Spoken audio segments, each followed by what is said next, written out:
دیده سر. سلام علیکم برادران. اینا قبرستان کجای نامور؟ مرسید حمدانی میگم ها. اینجا دیدین برادران اینجا گفتیم گپا که اومدین در سر قوروی گذشتگان دو کنیم. کلون قشلق کلون میگم اینجا را.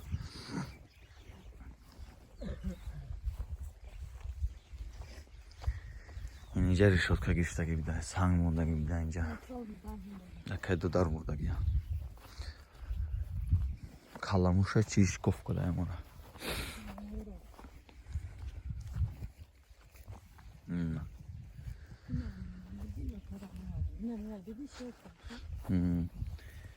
اینه همین